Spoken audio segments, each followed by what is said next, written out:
Madame, monsieur, bonjour. En 4 ans, Christelle Dubos est passée du statut d'adjointe au maire de Sadirac à celui de membre du gouvernement. Après avoir été élue députée de La République En Marche, Christelle Dubos devient en octobre dernier secrétaire d'État auprès de la ministre des Solidarités et de la Santé. Quelle est sa feuille de route? Quel est son regard sur le mouvement des Gilets jaunes? Christelle Dubos est aujourd'hui l'invitée de Dimanche en politique. Christelle Dubos, bonjour. Bonjour. Merci d'avoir accepté l'invitation de Dimanche en politique. Vous avez un parcours éclair en politique. Oui. Vous avez commencé en 2014 à Sadirac, vous êtes aujourd'hui ministre. Comment expliquez-vous ce parcours? Mais écoutez, je ne l'explique peut-être pas moi-même pour l'instant encore. Juste être très honorée du travail que j'ai à accomplir aujourd'hui pour les Françaises et les Français. En effet, travailleur social depuis plus de 20 ans, je me suis engagée sans étiquette politique sur la commune de Sadirac pour accompagner et faire évoluer justement les pratiques du social, être à l'écoute de nos Sadiracais et Sadiracaises. Et puis, quand en effet Emmanuel Macron a lancé son mouvement, je me suis retrouvée parce que le en même temps fait beaucoup parler, mais il est réel, il est vrai, c'est-à-dire que sur des idées qui peuvent venir de gauche, des idées qui peuvent venir de droite et qui sont importantes pour les Françaises et les Français, moi je m'y suis retrouvée dedans. Et donc je me suis engagée dans la campagne et puis me voilà maintenant ici, avec un travail en effet de plus de 15 mois en tant que députée, élue donc de l'entre-deux-maires, de la circonscription. C'est ce travail de députée qui vous a permis d'être remarquée par Emmanuel Macron, oui, et ensuite d'être appelé au gouvernement. Tout à fait, exactement. C'est mon travail, je dirais... de fourmi, mon travail dans la discrétion, vraiment un travail de fond, d'écoute, puisque je suis quelqu'un de terrain. Je continue à être proche sur le terrain lors de mes déplacements. Donc c'est vraiment cette co-construction entre le national, la circonscription, être proche des gens, mais être vraiment à l'écoute de façon à pouvoir apporter les bonnes mesures. Et c'est ce travail-là qui m'a été en tout cas... qui m'a permis d'être reconnue, notamment en tant que rapporteur sur le projet de loi en lien avec le logement. Vous venez d'apporter quelques éléments de réponse, mais quelles sont vos qualités qui font qu'aujourd'hui vous vous retrouvez là? Qualité de terrain, certes, peut-être qualité politique, également une perception, une philosophie?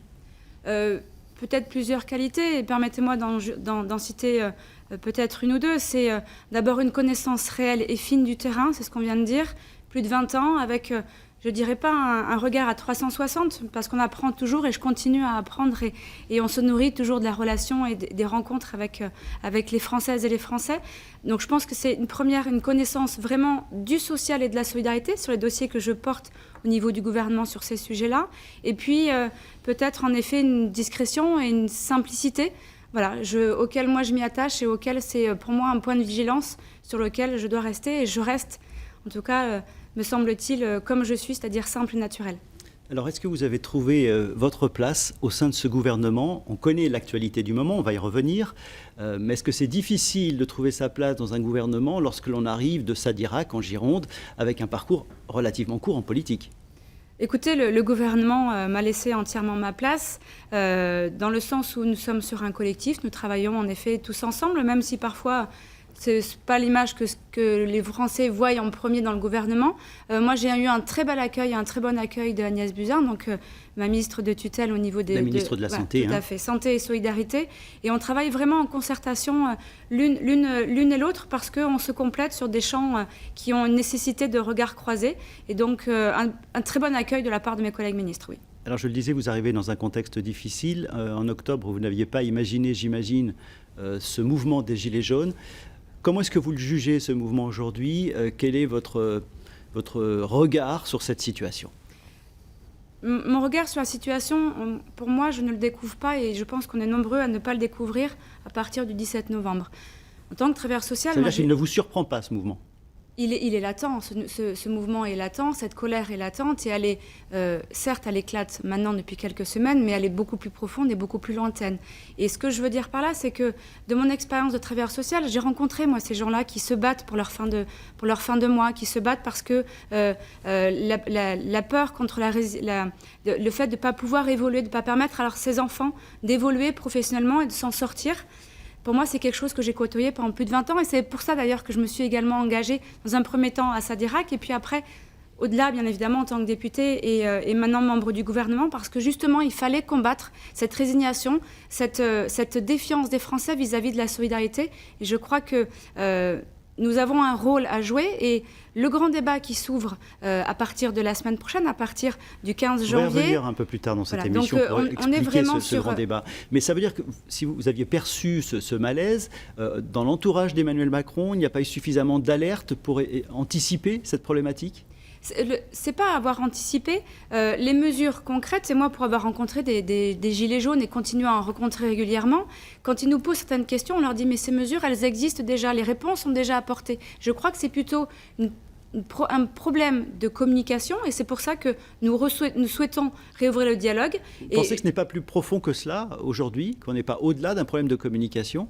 Certaines réponses ont été apportées par Emmanuel Macron, ça ne semble pas suffire. Il y a un problème de dialogue, me semble-t-il. Il y a aussi un sentiment d'expression de la part des Français, de défiance vis-à-vis de la politique, mais pas que vis-à-vis du gouvernement, vis-à-vis de l'ensemble des classes et des élus politiques. Et là, je pense aux maires, aux départements, aux régions, qui ont aussi et qui auront leur place au niveau du grand débat. Je crois qu'il y a vraiment sur un pas en allant nous aussi vers les Français, mais que les Français viennent aussi vers nous. Et c'est dans le cadre du grand débat, nous allons pouvoir répondre et j'espère réellement pouvoir renouer le dialogue avec les Français parce que c'est nécessaire et le dialogue, on l'a maintenu malgré tout sur des concertations importantes, sur des réformes que nous avons portées, peut-être avec de façon trop importante avec des acteurs, je pense notamment aux représentants d'associations, aux organisations syndicales, avec les corps intermédiaires, mais peut-être pas assez avec les Français. Et c'est ce dialogue-là avec les Français que nous devons renouer. Vous nous avez expliqué tout à l'heure que vous connaissiez bien les problématiques de terrain. Ça a été votre vie pendant 20 ans.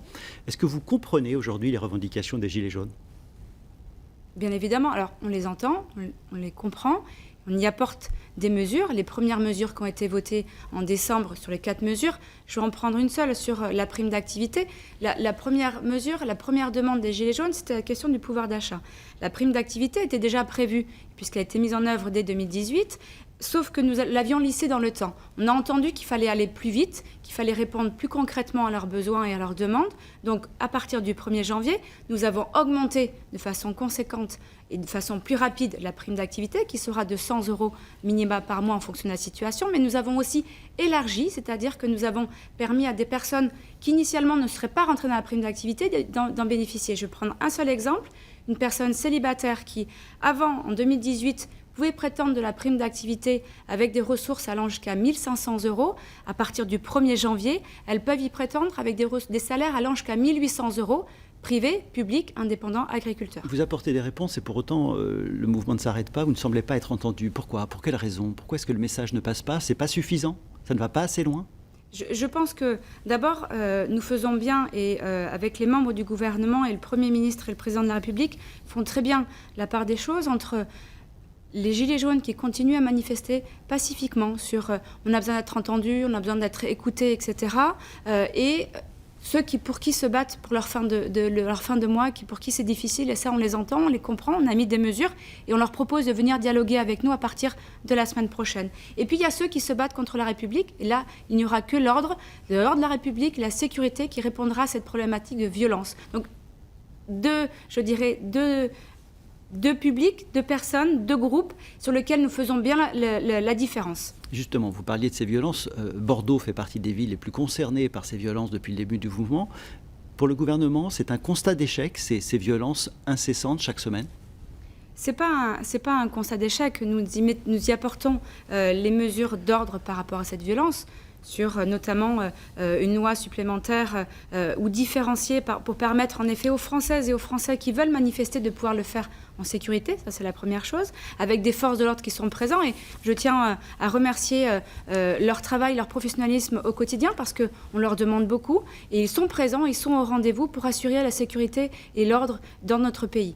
Et puis nous avons également sur les violences cette question de trouver le juste équilibre entre permettre ceux qui veulent aller dans la rue pacifiquement et annoncer et pouvoir être entendus. Et à cela, nous voulons leur dire une chose, et c'est ce qu'on leur dit depuis plusieurs jours, maintenant depuis plusieurs semaines, c'est que le dialogue et la concertation ne peut pas se faire dans la rue. Venez discuter avec nous, rencontrez l'ensemble des élus, des associations, des acteurs, de façon à vraiment pouvoir échanger, comprendre, écoutez ce que vous avez à nous dire et qu'on puisse réfléchir ensemble aux mesures qui répondront à votre quotidien. Mais lorsqu'un mouvement dure aussi longtemps, comme celui-ci en France, est-ce que ce n'est pas le reflet d'un manque de solutions, que les solutions proposées, préconisées ne sont pas suffisantes ou ne répondent pas aux questions? Les mesures, les premières mesures ont été votées, le grand débat, d'autres mesures sortiront du grand débat avec d'autres propositions, mais pour ça, il faut que les Français viennent discuter avec nous. Donc nous avons tendance ce dialogue-là, nous sommes prêts et j'y serai prête également. Alors on évoquait les incidents et les mouvements de casse ces dernières semaines à Bordeaux. Une situation qui inquiète Alain Juppé, le maire de Bordeaux, qui l'a exprimé lors des vœux à la presse cette semaine. On écoute Alain Juppé. Je suis inquiet parce qu'aujourd'hui j'entends des choses qui sont profondément inquiétantes sur les principes mêmes de notre démocratie. Quand j'entends dire que la séparation des pouvoirs, l'équilibre des pouvoirs, les contre-pouvoirs, tout ça, c'est du pipeau et qu'il faut passer maintenant à la souveraineté populaire, ça me rappelle des choses un peu terrifiantes en termes historiques. Et donc là, on a face à nous, c'est vrai, une petite minorité sans doute, mais d'ultra-anarchistes ou révolutionnaires qui veulent casser la baraque et casser la République. Vous entendez ce que dit Alain Juppé. Le pouvoir est-il en difficulté aujourd'hui? Le pouvoir n'est pas en difficulté. Le pouvoir, il est présent, il n'y aura que la République qui aura le dernier mot. Par contre, les violences, nous devons les combattre, et nous les combattons. J'ai rencontré M. Juppé ces derniers jours, nous en avons discuté, et nous serons à ses côtés, auprès, notamment avec les forces de l'ordre, et là-dessus, il n'y a aucun problème.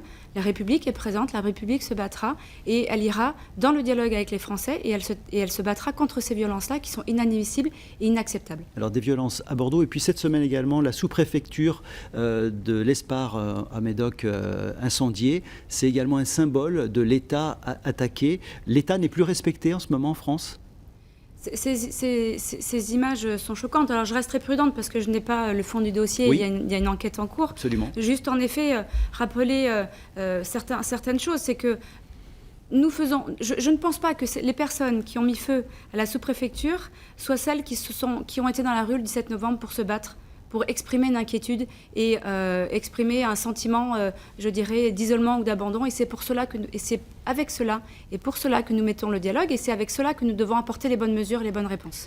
Alors vous l'évoquez, ce dialogue est engagé. Des cahiers de doléances ont été mis en place dans certaines communes en France, des cahiers de doléances et d'espérance, a même pu dire Alain Juppé cette semaine. Nous avons pris l'exemple d'une petite commune dans les Landes, la commune de Tos, où les cahiers de doléances fonctionnent. On va regarder ce reportage. Tos, commune rurale de presque 3000 habitants dans l'ouest des Landes, parmi les premières à proposer en mairie un cahier de doléances et de propositions.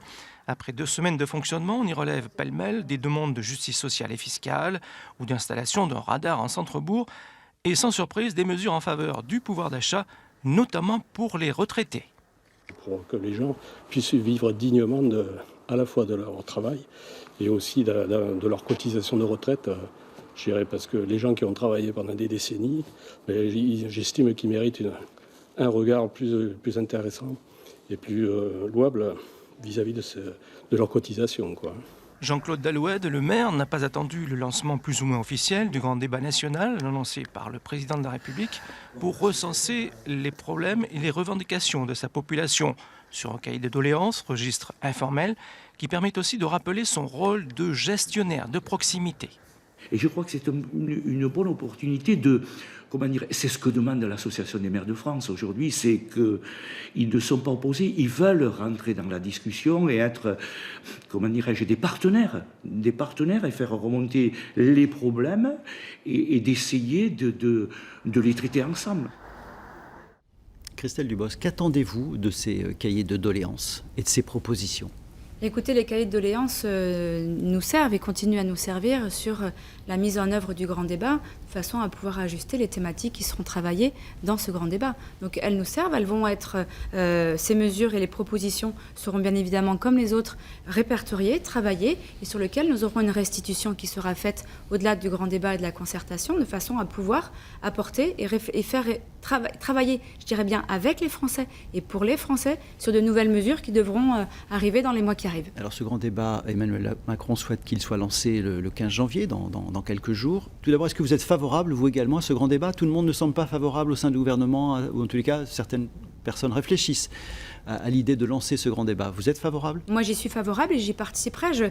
Juste l'autre jour, j'entendais, quand j'étais à mon bureau au ministère, Monsieur Barbe, le maire de Blasimont, une commune de mon ex-circonscription, je dirais, qui invitait justement les élus, les parlementaires, ministres et gouvernements à se lancer au grand débat.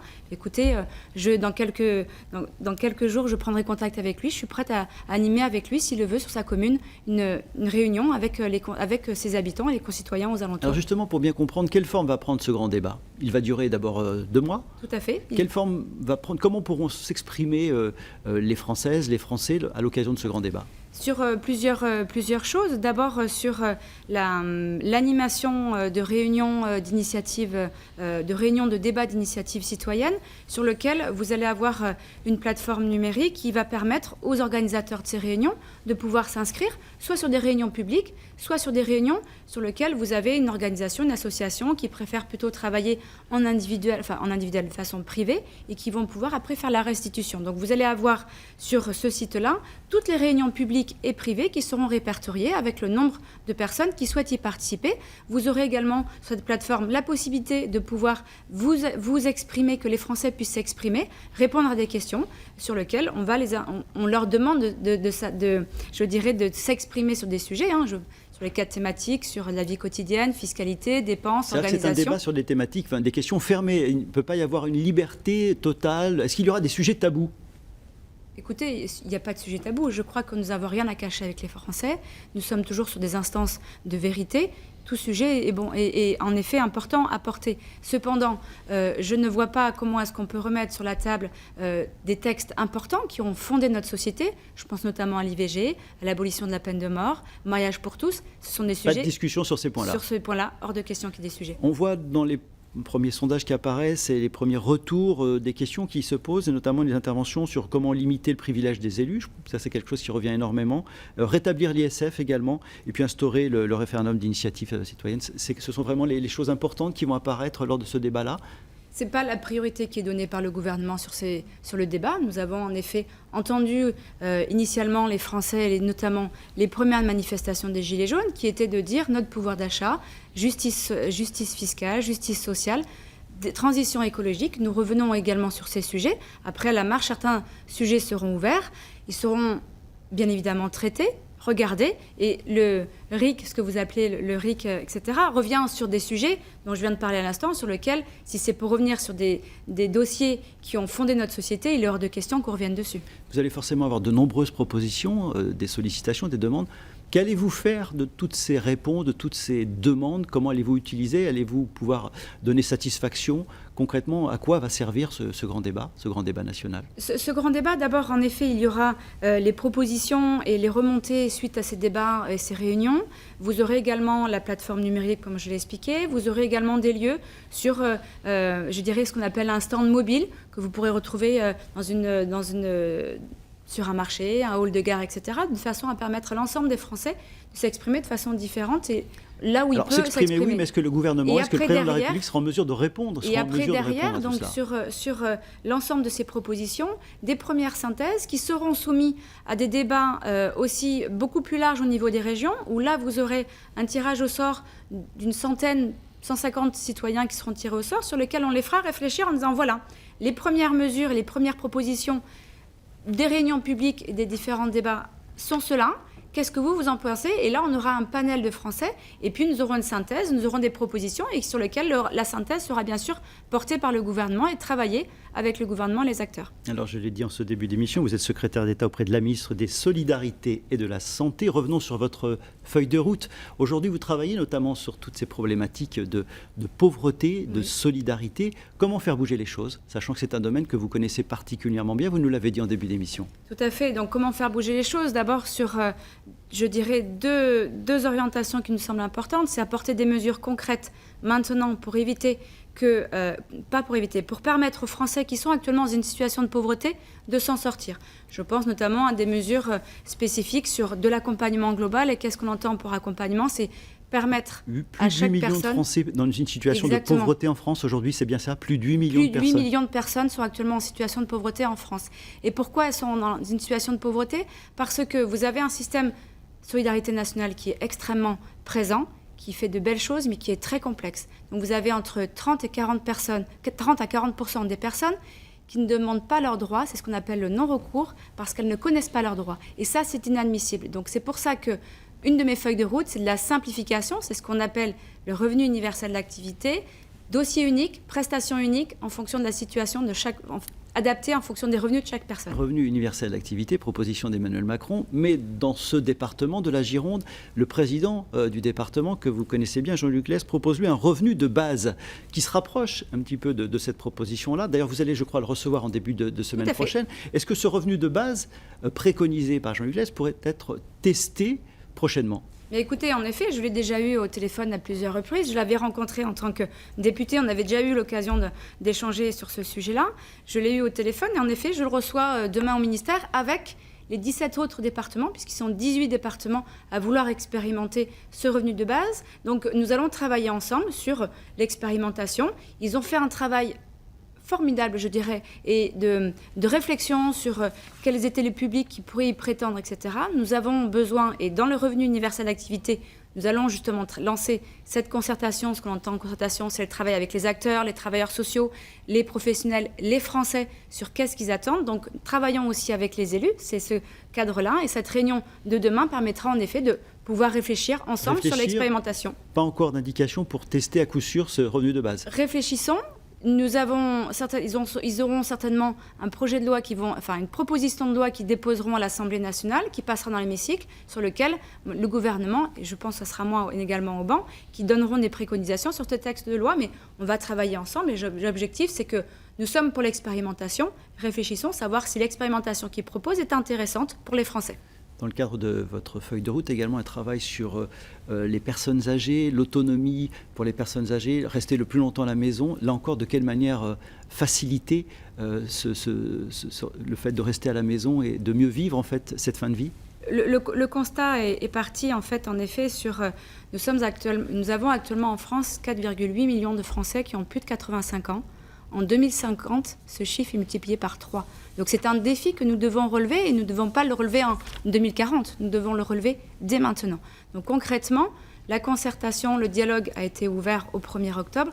Plus de 400 000 participations à ce dialogue et pas que des professionnels. Vous avez un quart des personnes de plus de 65 ans qui se sont exprimées sur qu'est-ce que c'était pour eux la dépendance, leur futur, la prise en charge de la dépendance et de la vieillesse.